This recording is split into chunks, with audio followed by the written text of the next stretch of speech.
Hello, everybody, and welcome to a Vintage Geek Extra Playalong. This is Justin, Technician Justin here, playing some games with you here on a Wednesday morning. We're going to start off here in our very first Playalong with a little game called Dynamite Headdy. This is a game made by a company called Treasure, who was founded by Masato Maesawa, I believe was his name.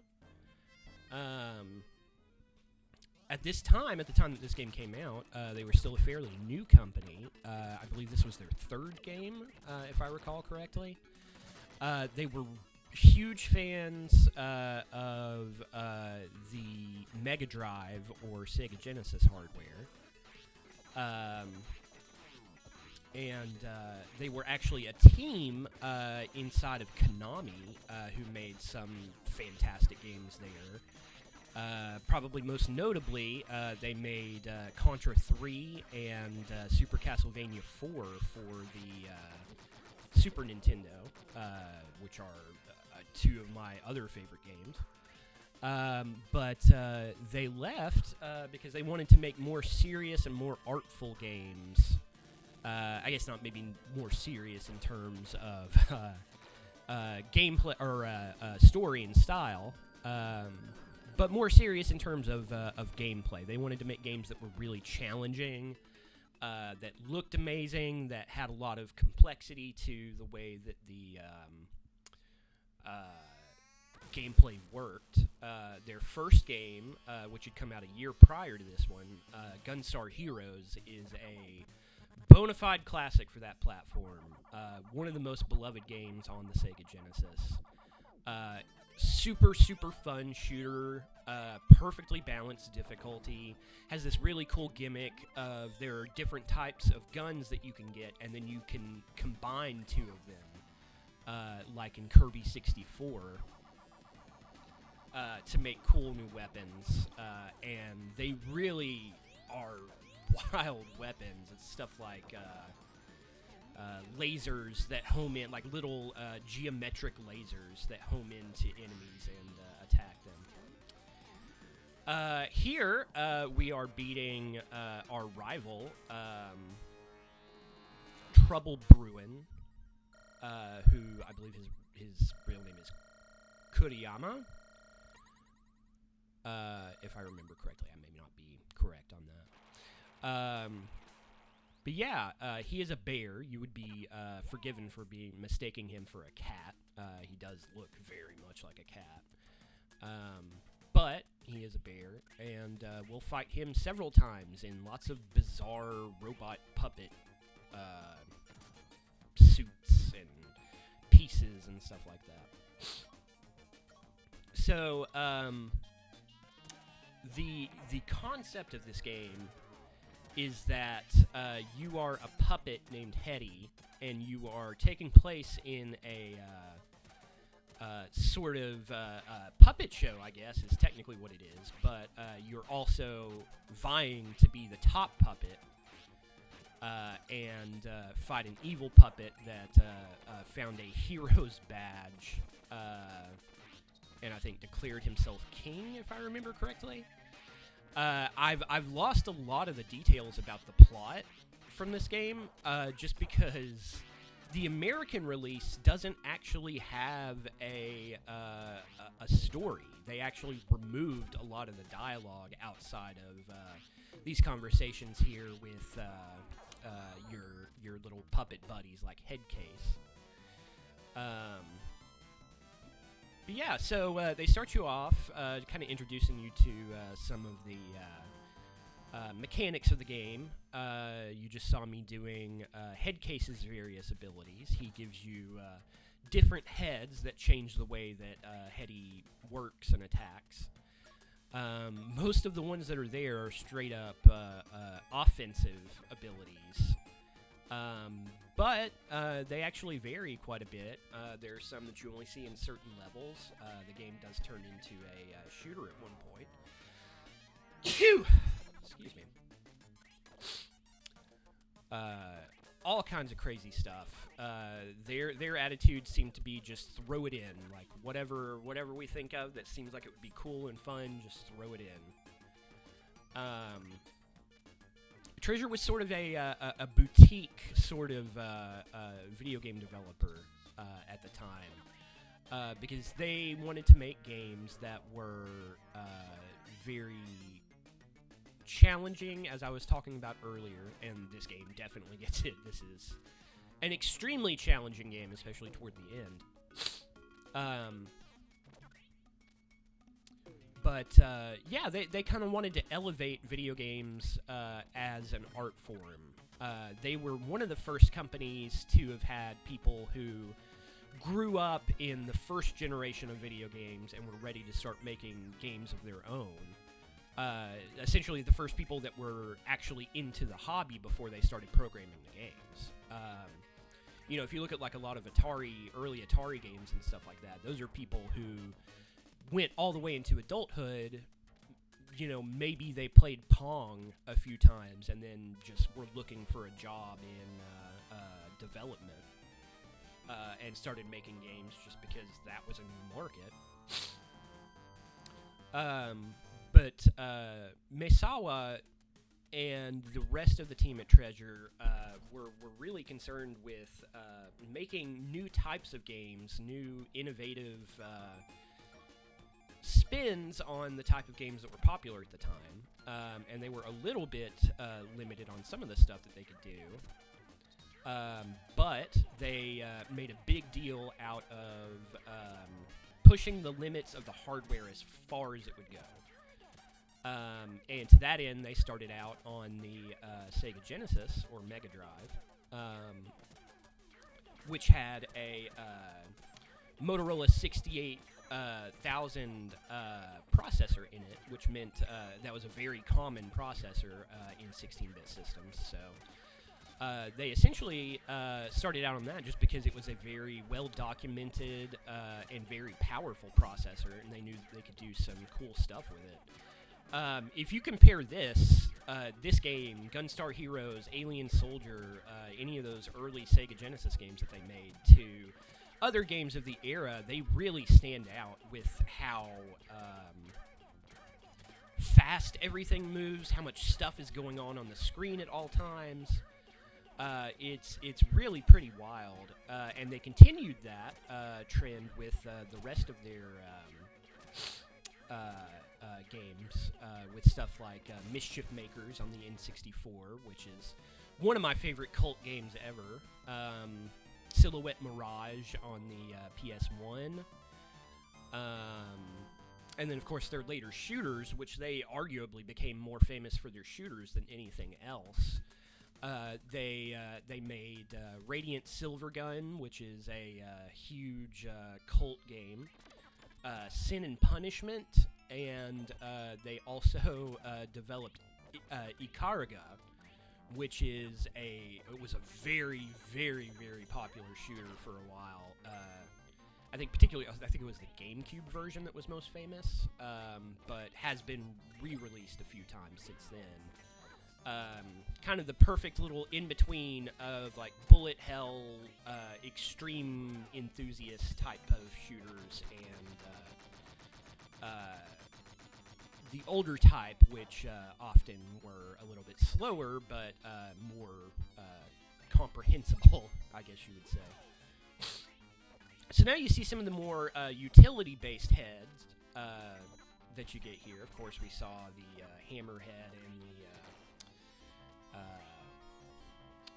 I guess it's a pig nose that shoots stars. I don't get the reference there, but this is another one of the utility ones. This is the basketball head.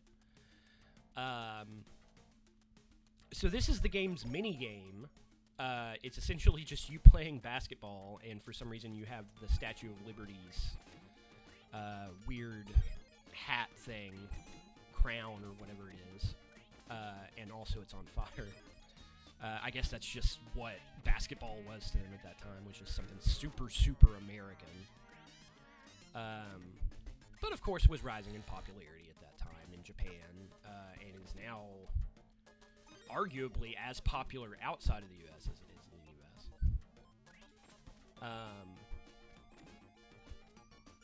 This is a pretty slow minigame. You have to beat every single instance of it that exists in the game, to the point where I think the last one you have to make like 30 baskets or something insane like that. And it just feels like it's taken forever. This is one of the few parts of the game that I don't really like. I think it'd probably be better if you only did it a couple of times, and also maybe if it was, the reward for it was like extra health or something like that, rather than what it actually is, which is there's an entire stage of the game that unless you beat all of these minigames, you cannot access. And it's really, really weird. I think I may have described it earlier. It's the one where you're fighting this CEO, this like big fat CEO who's like puffing on a cigar and throwing money around, and you have to avoid the money and try to kill him, which is really good advice for pretty much anybody. Let's see here. Here's another. I'm a huge fan of this head. I think it's supposed to look like Mercury's laurels. But in any case, this is a head that makes you way faster and gives you a way longer reach with your head. I honestly think that you could probably make a pretty cool ROM hack if you just gave Headdy that head at all times. It'd be really super fast-paced and probably impossible to beat, but I think it'd be fun. We'll fight these big feet.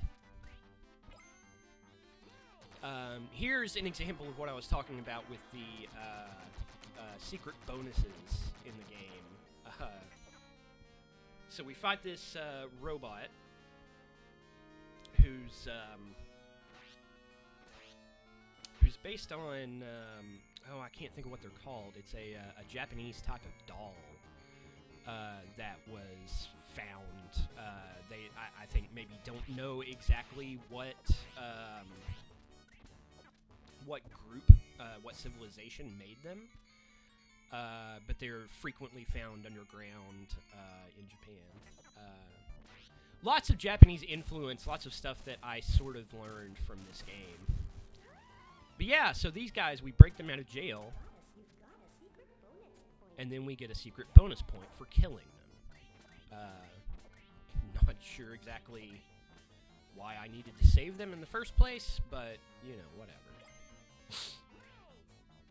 This is Headdy's spike head. This doesn't really do much in terms of attack strength or anything like that, but it does make you able to traverse by climbing up walls, which is really helpful in areas that were designed for it. Then there's the mini head, which I believe doesn't have a time limit because it's only used in certain situations, if I remember correctly.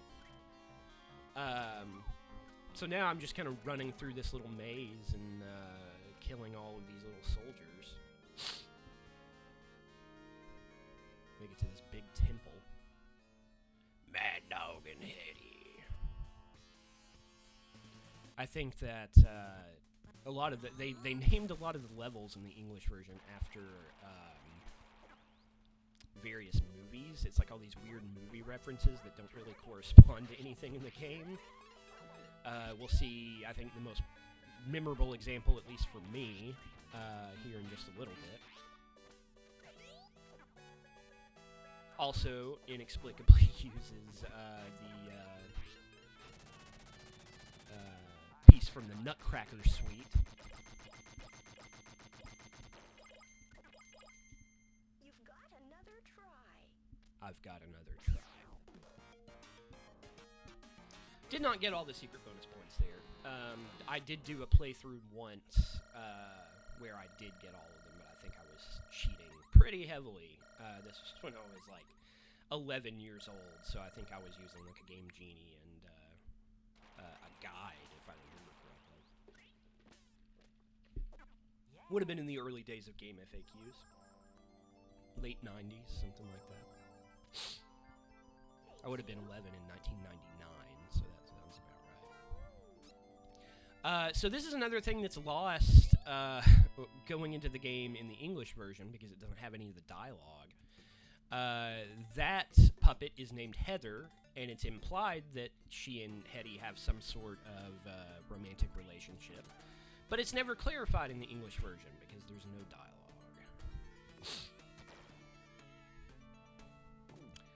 This is one of the secret bonus points that I discovered myself as a kid, so I feel indebted to always do it.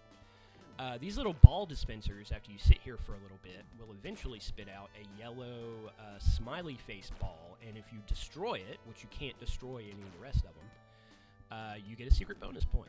So we'll give that a little bit and see if we can get it to pop out. Really, really awesome, weird jazz fusion music in this game, which was popular at the time. I always think about Super Castlevania 4's soundtrack, which has a lot of like epic, traditional, Castlevania music, but also has just a lot of like funky, like early 70s grognard fusion music that I really like. There we go. Got one of the smiley faces. Kill these frogs.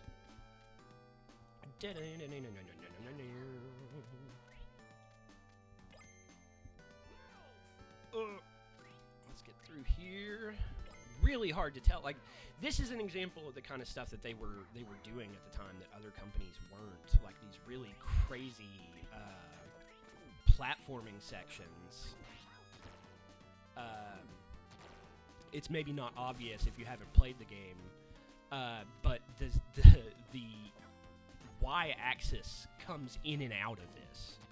So, like, ordinarily, I can move left and right when the platform is flat like that, but it suddenly adds a y-axis when it leans forward. So now, all of a sudden, you've got this shift that's pulling you forward, and you have to move in all four directions, which means that you have to aim your head more carefully when you're in that state.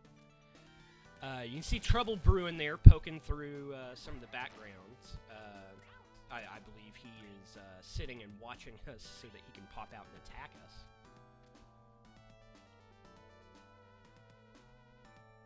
Just stand here for a minute. There we go.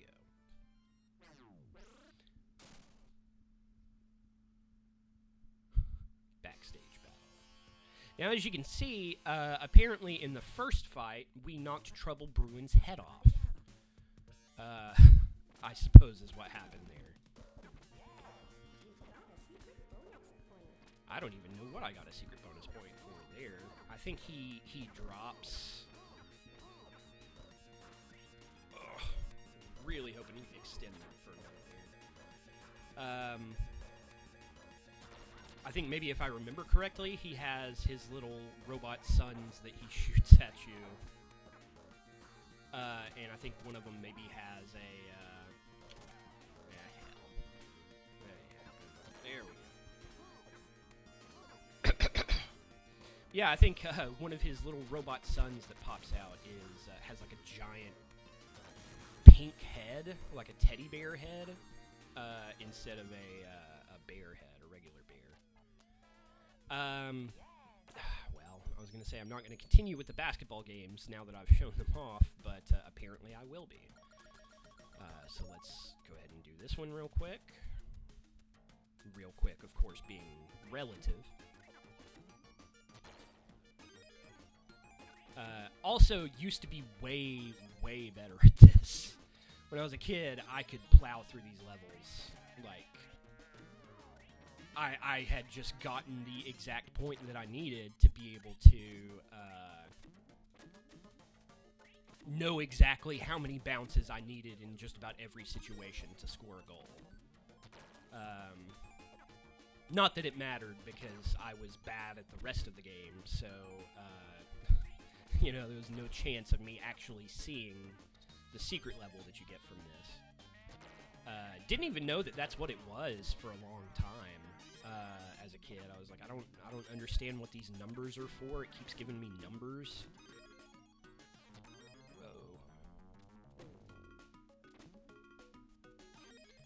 Oh, just up to 7. Fortunately, the music is really good here.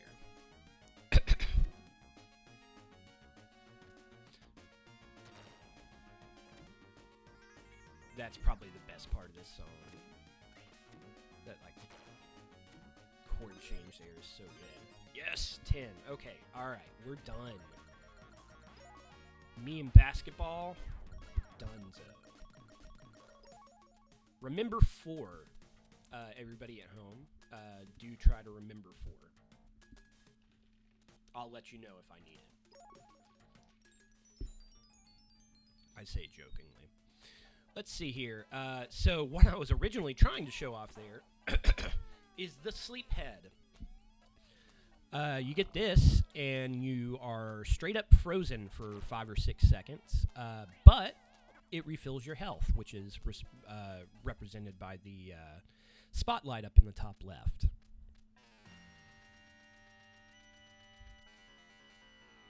I can never place exactly what it is, but this little sign at the bottom that says the Battle Show makes me think of Sega's arcade games, and I don't know what exactly it is. Maybe like the Altered Beast logo or the Golden Axe logo or something kind of looks like that. But, yeah, even as a kid, I associated it with some sort of Sega arcade thing. Figured it was deliberate.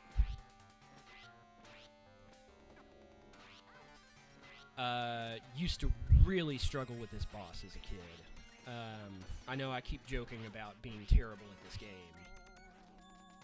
Oh shit, my head!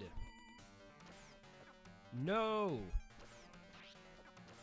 Alright. Gotta kill this clown. Neither the first nor the last clown I've killed. Also playing very sloppy right now, so my apologies for the terrible gameplay. Go into Clothes Encounter. This guy's gotta lay the flooring for the stage real quick. This is a really cool boss. It's like a marionette style puppet. Oh no! Oh man, I wonder if I'm actually going to be able to regain any health there. Oh, no way! I made it to full. I cannot believe that. Okay. So, the gimmick with this guy is he has all of these extra clothing items on, and you have to knock them off in a certain order. Why that is, I'm not entirely clear. It seems like you could just knock any of them off anytime, but whatever. Once you do, you get to do a bunch of damage, and then it summons a new outfit. That previous dragon one always made me think of, oh, there's the fat head, which is, gives you this bizarre looking, oh man, I screwed that up. And I'm gonna try to avoid it, at least here, just because, it's very detrimental. Alright, another boss down. We'll see how far I can actually get with this. You've got another try. I got another try.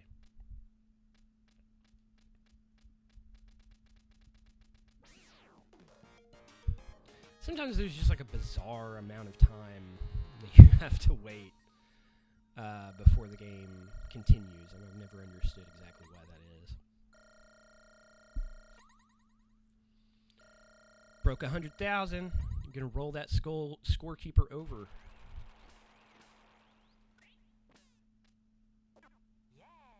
Yes.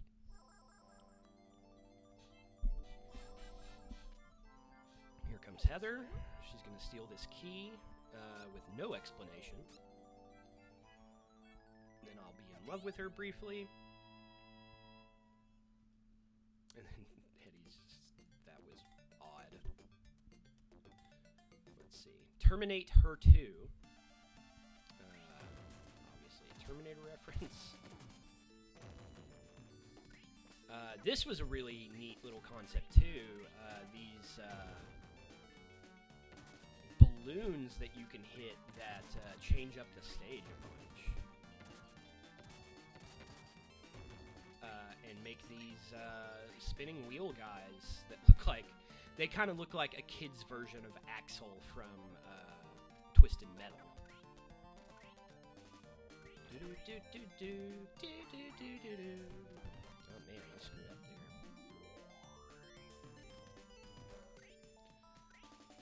All the nude men that they have employed in the background there. What a way to fight here. Here we go with this. This is another mini boss that honestly is probably harder than most of the bosses we've fought so far.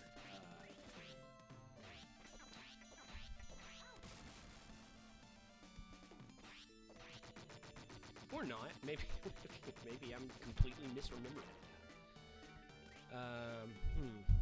Well, that was very easy. Get them lips, son. Look at all those power-ups. Ah! I messed that up. Oh well. Really, it just makes it a little bit faster to jump through these platforms. See, like, those platforms that you have to hit to knock out, or these, like, stretch-out ladders, I feel like other games would have built a whole game around like this type of gimmick. But here it's just a cool thing to use for just a second and move on to other cool ideas that they have. Pick up that banana, which seems to be the only food that Headdy eats. Restores all my health.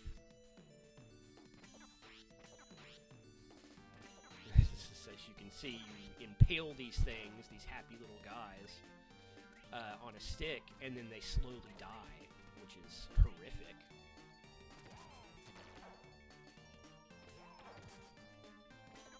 Not that that's going to make a difference of any kind here, but it does allow us to get a 1-up. 1-up! This boss I find very challenging. Ordinarily. So now, of course, I have to humiliate myself by beating it incredibly easily.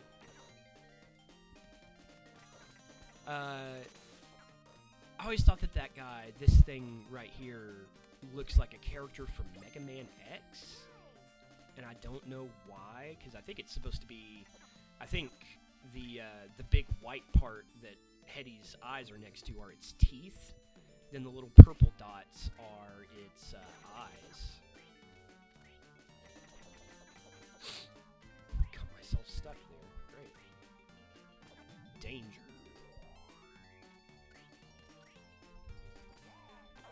Oh. Siphon up all these 500 points.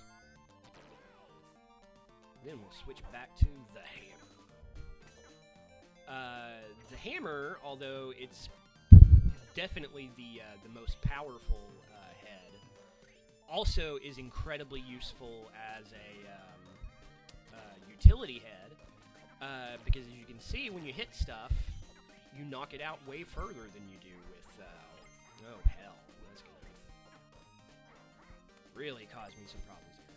But it also bounced me up to the,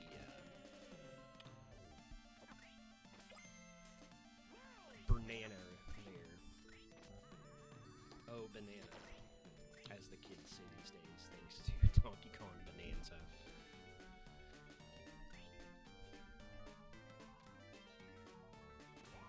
Not doing the damn basketball game again. Let's see. Yeah. This is such a cool level, because it actually applies physics to the these things. So if you jump at the right section, it'll launch you super high in the air. Clearly, I cannot seem to handle that. I'm trying to get on that platform up there, and it doesn't seem to be working. Ugh, forget it. I'm just gonna go the tiny route. Honestly, I don't know if in any of my playthroughs I've ever actually gone the tiny Headdy route here. I think I almost always choose the theoretically faster hammerhead, even though this is a lot easier, and it probably would have been better on me as a kid. But you know, as a kid with extremely severe, undiagnosed ADHD, the fastest way through a level was always the preferable one. So, still basically true today. Oh my god. I'm gonna end up dying.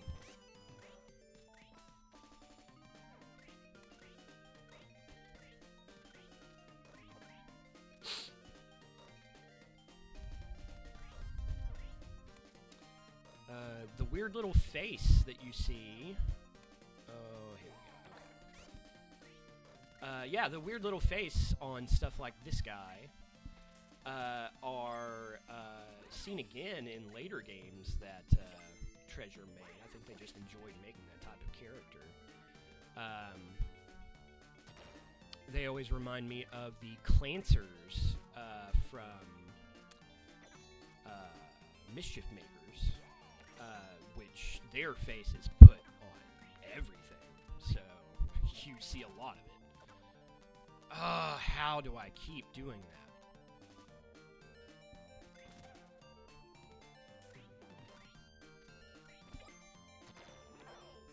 Nice.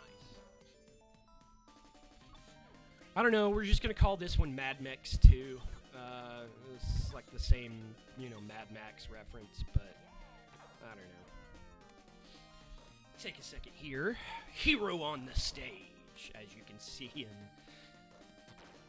putting on a nightcap and going honk shoe.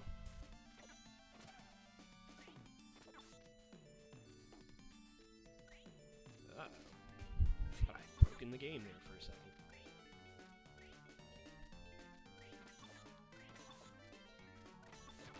Yeah, see, like, if you think about, like, Mega Man as a good example of the type of game that would do this kind of thing.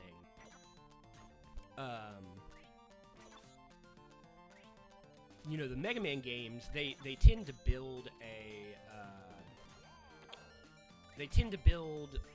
levels around certain stuff, certain, gameplay gimmicks, like weird platforms or those huge lasers that you get attacked by in Flashman stage, I think, in Mega Man 2. They instant kill you, so you have to rush through the level. Here we get Heathernapped, which is a short story-based stage, but because it doesn't actually have any story, we'll just kind of skip through it. Let's see if I can get him.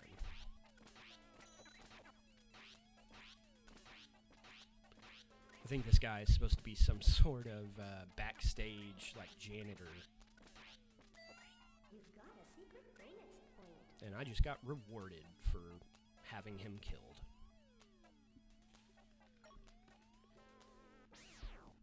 Did not mean to press the start button there. Whoops.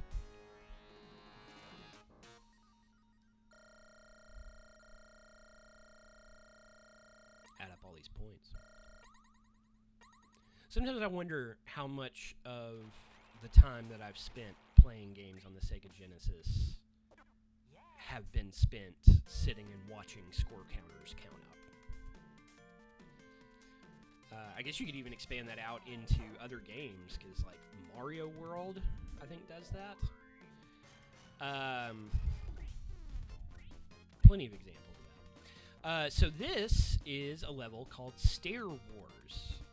Which is a reference to a film from the late 70s, science fiction film about a sort of space samurai who learns how to use his father's lightsaber.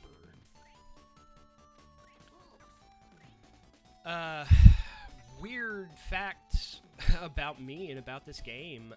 When I was a kid, Star Wars toys were super, super, super popular for the first time in many years. after the re-release of the movie. The early 90s kind of being the dark era for Star Wars, when it seemed like it would become like a weird relic of the 70s and not the entirety of pop culture for, decades, like it is now.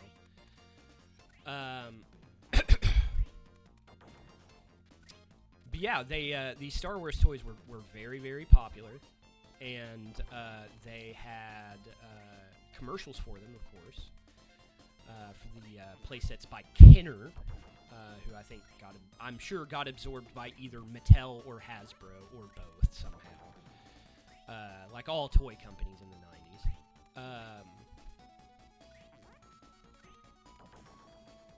But yeah, they had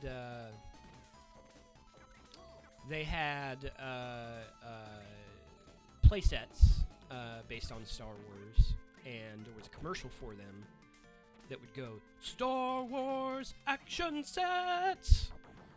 And one day I was at home, it was a Saturday, I believe. I was playing some Dynamite Headdy on my Genesis, and with my ADHD echolalia, could not, once I got to this stage for the first time, could not stop saying Star Wars action set, just over and over again. Just that echolalia thing of repeating it uncontrollably in your head over and over again. Oh no! I got too cocky there. This is a boss that takes so much longer than it should, and I'm about to die. Oh man. This is where the game starts getting really, really hard. In case you were wondering why I was talking about the game being extremely difficult, when I'm breezing through it with very little difficulty, that honestly is a combination of the fact that I've played the beginning of this game so many times, and also that the game really ramps up in difficulty after this level. I'm dead. Heady's head exploded. So now we gotta start the whole thing over again. Trouble Bruin and his robot body here are only vulnerable, I believe, when you manage to catch him crossing from one side of the stage to the other like he was there. I don't believe you can get over there and attack him at all until he does. He's always just slightly too far away from you. Oh man, I'm doing so bad. You can only hit him once even then, even though this is a game that typically you can get multiple hits in, so. This was always, when I was a kid, this was always like the sort of meat gate for me, where I would get to this level and no further, because I would lose all of my lives right here. And it's looking like that's gonna stay true for today, so that's a nice nostalgic feel for me. Hooks. Trouble Bruin also does absurd damage.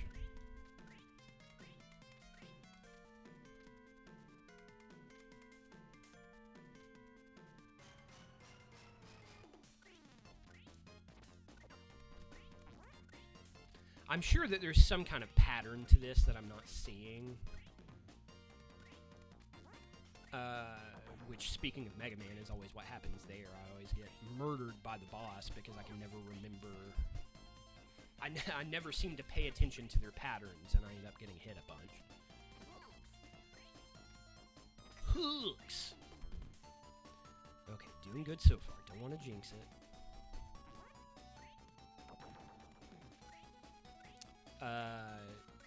This game, as infuriating as it could be when I was a kid, the music is literally so good that I didn't mind playing this game over and over again. This little section here is okay, but when the song actually picks up and starts, the real melody of the song is really, really outstanding.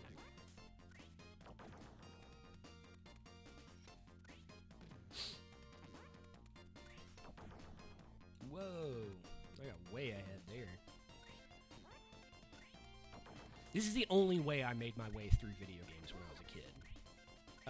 Was just getting one really, really lucky run.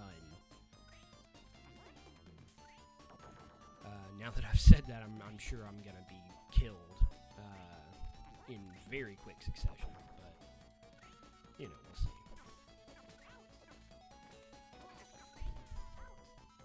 It's already starting. Okay, jump up here. Bonk. Bonk. Yeah, actually, Bonk's Adventure would probably be a pretty fun thing to play through on here. I really love those Bonk games. Yeah, we actually beat him, so we're actually going to see some more of the game, believe it or not.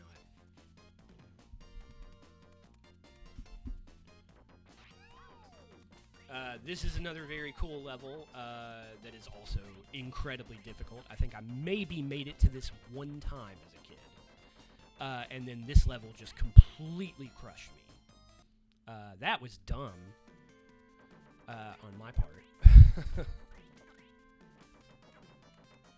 This game, or excuse me, this level, the Towering Internal, reference to the Towering Inferno. Movie I've not seen and probably never will. Seemed like it was pretty much only created to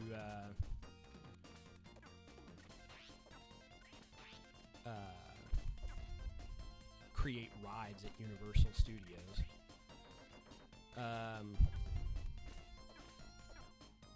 This is a boss that I think technically you're supposed to fight on the ground, but it's really easy to kill it from up here, so I don't want to take any risks. Unnecessary risks, anyway. Oh, where's my get back up there head? There we go. Alright. Really crazy looking graphics here on the Sega Genesis. A console that I think had a lot of ugly PC and Amiga ports. The hardware, actually, for this thing, I think was very close to the Amiga's hardware. Amiga 500 sort of thing. Oh, and then this thing.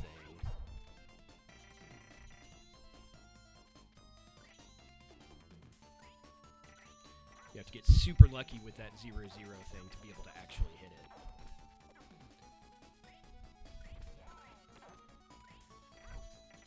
I think that's maybe supposed to be a stopwatch. I think that's why it has like the 00 with the digital. Oh man, I could have done it there.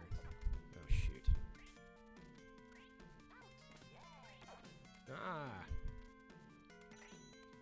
I don't think I've hit it yet. I'm pretty sure I have not actually made any contact with it. Dun, dun, dun, dun.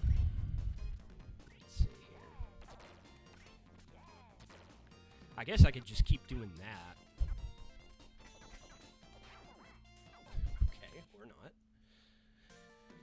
Was that the gimmick with this thing, is that you have to hit it? Oh man, you have to start the whole level over. That's another reason I never made it through this game as a kid.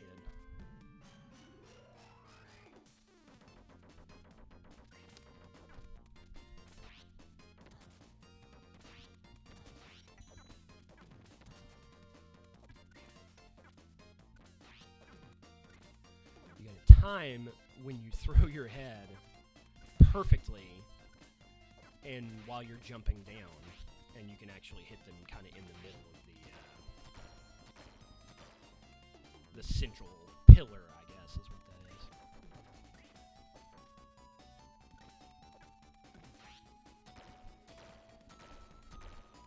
Okay, yeah. I got a secret bonus point. That thing is pretty easy. I think I maybe lose to this guy quite a bit, just from being sort of dumb.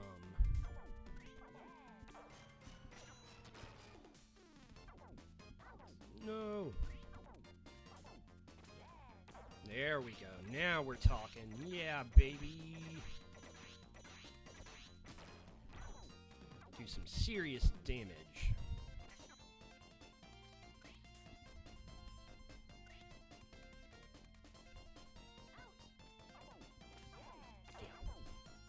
Really thought I was going to get it that time. Doesn't help that this guy seems to just have limitless health. Seems like they could have just sent this guy after me to begin with and, you know, obviated the need for the entire game.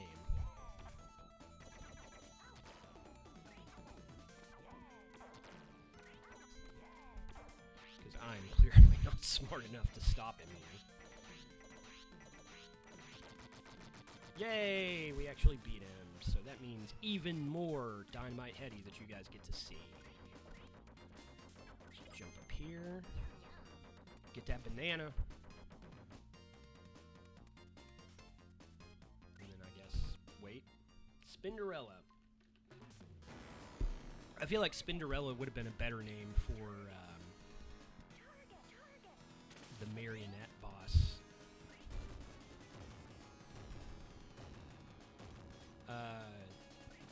This boss is hard. This is a difficult one, at least traditionally for me. As with so many other things in my life, it's the result of my impatience that makes it so difficult. Oh, let's get that head. Come on, baby. Oh, you jerk. I'm gonna kill this guy. I got a secret bonus point. Yeah, so he spins you into the background, and it is extremely difficult to tell where you need to go for his attacks.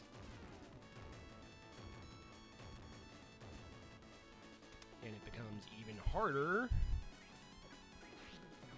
to find his weak spot. Because it is not facing the player at all. Okay, maybe I was overestimating how difficult this is. Or maybe when I'm narrating something while I'm playing it, I go into a weird fugue state. Where I just become very good at video games because I'm not paying attention to them. Finally moving us back to the front here. Really insane looking parallax effects. Like, this still looks cool now, at least to me. If I got effects like this in, you know, Sonic Mania or whatever, I would be totally down with it. Like so many other bosses in this game, he cannot believe it. Did not get another try that time. That's okay, I don't think we're going to continue. I'm doing so unusually well at the game that I don't think we'll need to continue. I think we'll see what we can see.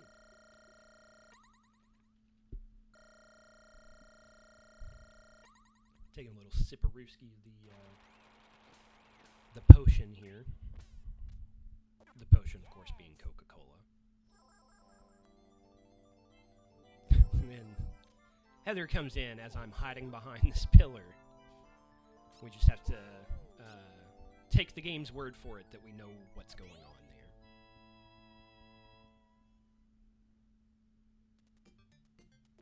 Yeah, alright, anyway.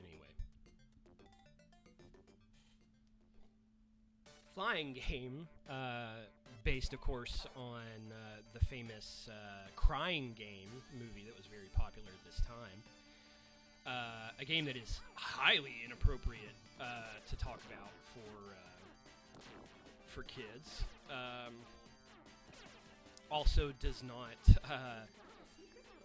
hold up very well in terms of its treatment of trans characters, which is not great.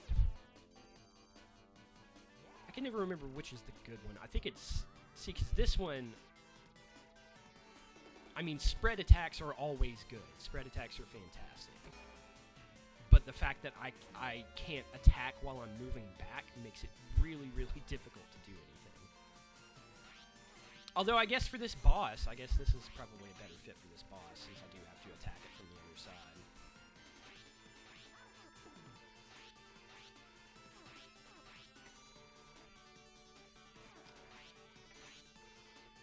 highly underrated soundtrack, in my opinion. One of the best soundtracks out there, actually, I think, just in general. We here at the Vintage Geek Museum actually have a soundtrack for the museum itself. Just to give a little bit of background noise while people are walking around, and the Dynamite Headdy soundtrack is featured pretty prominently in it.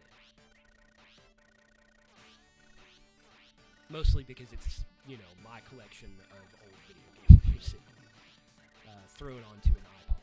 But, there's also plenty of C64 and various Amiga soundtracks, that kind of thing. So,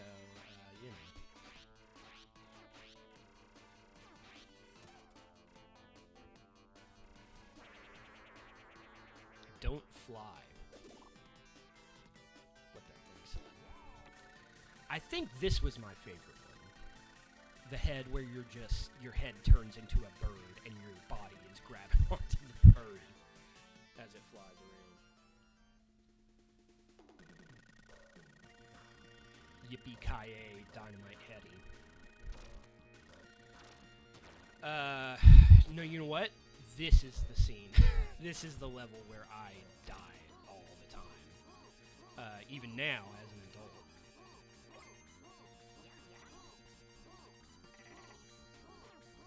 I would really love to know what he's supposed to be saying there. It sounds like... I guess it's supposed to be just like a hook. But it sounds like he's going hooks, hooks, hooks, hooks, hooks.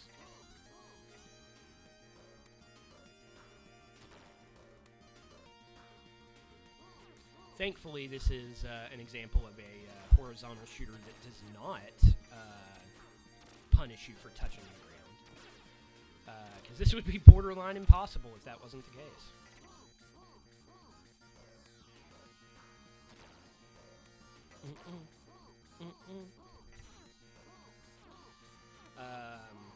I may make it through this level.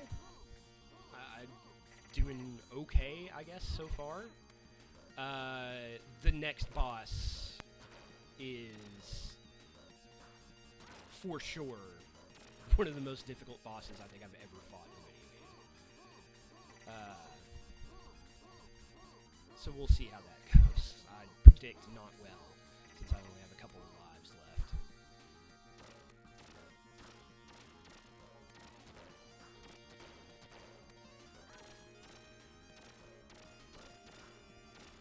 He just keeps on popping these things out.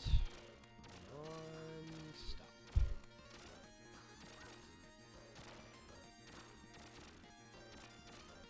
Still waiting for him to become at all vulnerable to any of my attacks. Did I beat him? Is that what? Oh yeah, alright. Okay, cool. Alright. We won. The Puppet Hero. Fly Hard 2. Fly Harder, of course.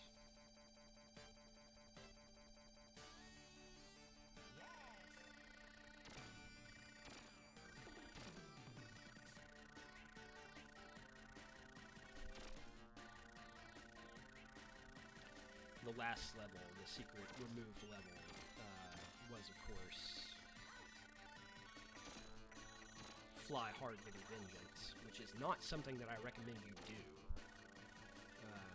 Really causes some issues with TSA.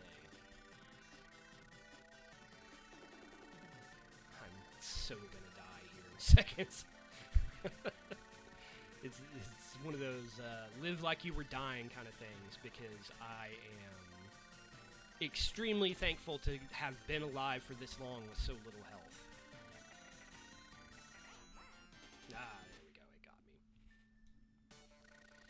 Fly Hard 2, take 2 from the top.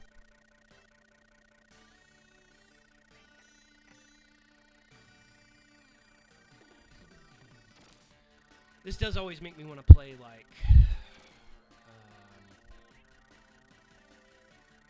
oh, whoa. Shoot, I did not mean to get that. Oh no.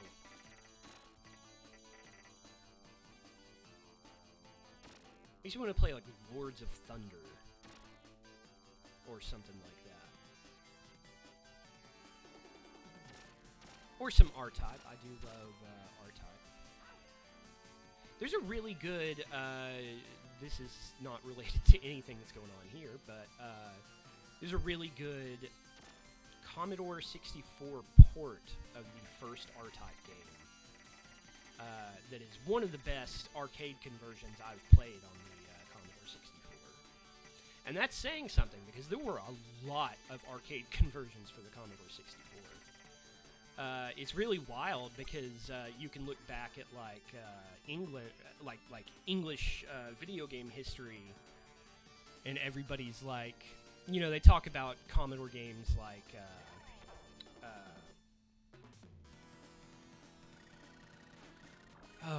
Paradroid, or some of the stuff that got released on the Amiga later on, Shadow of the Beast, like that kind of stuff.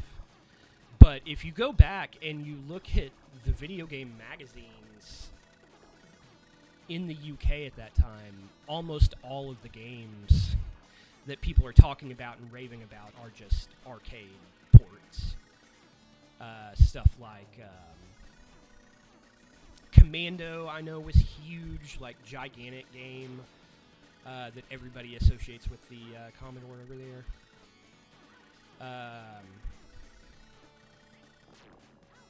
Oh yeah, that's where I get screwed up every time. I forget that he can actually poke his little finger over there.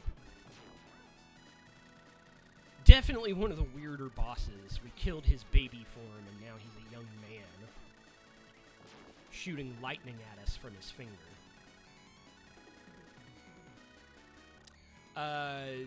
This is further than I ever got at any point in my childhood in this game.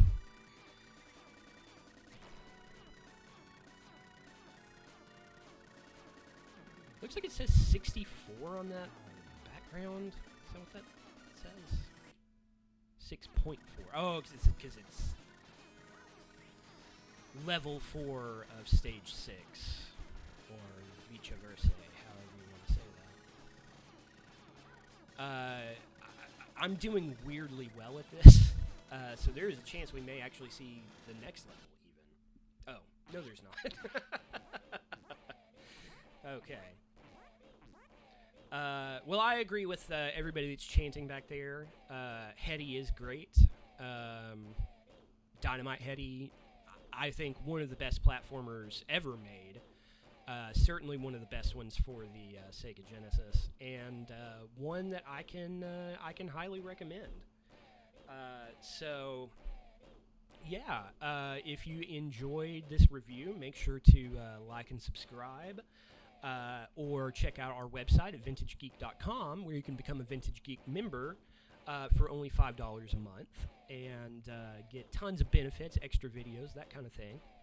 So, without further ado, which is not a good way to actually start that. That is a nonsensical thing to say. So instead, I'm going to say goodbye, everybody.